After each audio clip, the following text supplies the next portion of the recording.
ఓరుగల్లులో ఉప్పు నిప్పులా ఉండే లీడర్స్ అంతా కూడా ఒక్కటయ్యారు. ఎమ్మెల్యే నాయని ఇంట్లో భేటీ అయ్యారు. All of a sudden Warangal నేతలంతా ఎందుకు కలిశారు? వీరి భేటీలో చర్చించిన అంశాలేంటి? వరంగల్ పాలిటిక్స్ లో ఆసక్తికర పరిణామం చోటు చేసుకుంది. అధికార పార్టీ నేతల తేనేటి విందు ఆసక్తికరంగా మారింది. నిన్న మొన్నటి వరకు ఉప్పు నిప్పులా విమర్శలు చేసుకున్న నేతలంతా ఒక్కచోట చేరడం వరంగల్లో చర్చనీయాంశమైంది.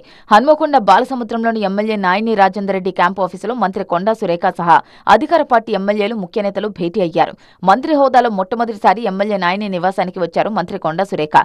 ఈ భేటీకి ఎలాంటి రాజకీయ ప్రాధాన్యత లేదని, కేవలం జిల్లా అభివృద్ధి కోసమే కలుసుకున్నామని, రాబోయే కార్పొరేషన్ ఎన్నికల్లో గెలుపే లక్ష్యంగా పనిచేస్తామన్నారు మంత్రి కొండా సురేఖ.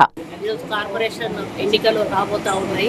ఎటువంటి ప్రణాళికలు సిద్ధం చేసుకోవాలి, మనకు గవర్నమెంట్ నుంచి ఎటువంటి సహాయ సహకారాలు అందాలి అనేటువంటి ఒక ఆలోచనతోటి రాజేందర్ రెడ్డి గారు ఒక అడుగు ముందుకేసి వారు ఈ రోజు అందరినీ కూడా ఆహ్వానించడం జరిగింది.